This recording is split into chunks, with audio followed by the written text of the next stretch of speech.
Hello guys! Happy Sunday guys! Tayo ay kakain guys. Ito kanin. Break time ko ngayon guys. Tapos guys, nagluto ako ng nilagay ko sa fryer na chicken. Alam nyo guys, nalulungkot ako guys. Kasi guys, alam mo ba yung mga kapatid ko sa Pilipinas guys, siyempre bumibisita sila sa tatay ko. Tapos bago kasi pupunta yan sa cemetery yung mga kapatid ko. Yung lalaki kong kapatid, 25 pa lang ng October guys. Nagpunta na siya doon sa cemetery guys. Ngayon, nung pumunta siya, nagulat siya kasi wala na yung pintuan guys. Ninakaw yung pintuan guys. Nalungkot ako guys kasi bago pa lang yung pintuan na pinagawa namin nung nagbakasyon kami ng kapatid ko.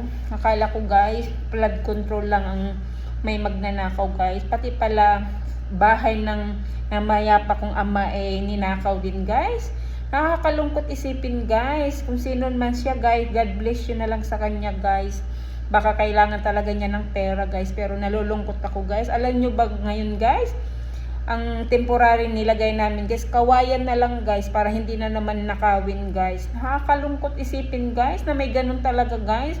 Akala ko haka-haka lang yung may nagnanakaw sa cemetery, pero totoo pala guys na may magnanakaw na kung ano-ano dun sa cemetery guys. Kasi hindi naman kasi private yung cemetery namin, kumbaga gobyerno. Pero sana naman, Diyos ko naman, maawa naman kayo sa sarili nyo para nagnakaw kayo para dun sa ipapakain nyo sa pamilya nyo. Wag naman ganun.